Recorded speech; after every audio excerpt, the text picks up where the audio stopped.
इथं मी बेसन पीठ घेतलेलं, यामध्ये हळद टाकायची, यामध्ये आता थोडं थोडं पाणी टाकायचं, चवीनुसार मीठ, यामध्ये आता थोडं थोडं पाणी टाकून छान असा घोळ बनवून द्यायचा, गाठी राहू द्यायच्या नाही।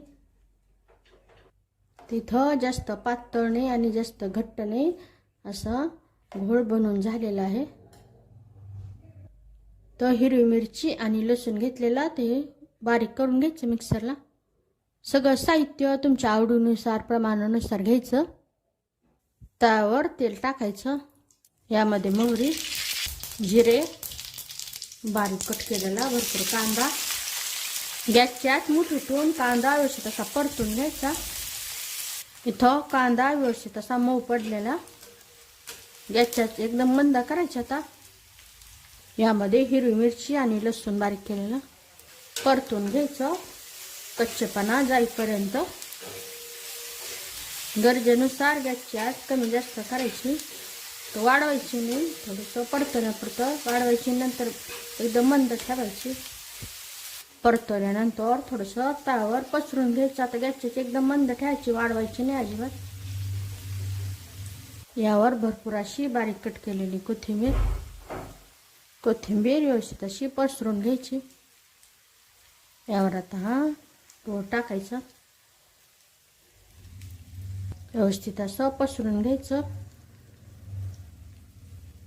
यावर आता मंद आचेवर 2 मिनिटं झाकून ठेवायचं। इथं 2 मिनिटं झालेले, पूर्ण वरचा भाग सुकला का ते पाहायचं। इथं सुकला, इथं थोडंसं वलसर आहे, तर थोडं आणखी काही सेकंद असं झाकून ठेवणार। तर काही सेकंद मंद आच ठेवायची। याचे असे भाग करून घ्यायचे। तो थोडा वेळ गॅस बंद केलेला आहे, हे पालतं करून घ्यायचं। पालतं केल्यानंतर गॅस चालू ठेवलेला आहे, ते पूर्ण थोडंसं शेकून घ्यायचं एखाद्या मिनिटं। तिथं कांदा करपलेला नाही, फक्त लालसर असा झालेला आहे, तर खायला छान लागतो असा कांदा। तर तुम्ही एकदम कांदा अजिबात परतून न घेता थोडासा कच्चा असताना मिश्रण टाकू शकता, असाही कांदा छान लागतो खायला। गॅस बंद केलेला आहे, छान अशा झुणका तयार झालेल्या। प्रवासाला छान, तर नक्की बनवून पहा। रेसिपी आवडली तर चॅनलला सबस्क्राईब करा, चॅनलवरच्या बाकी रेसिपीजही आवडल्या तर त्यांनाही लाईक करा।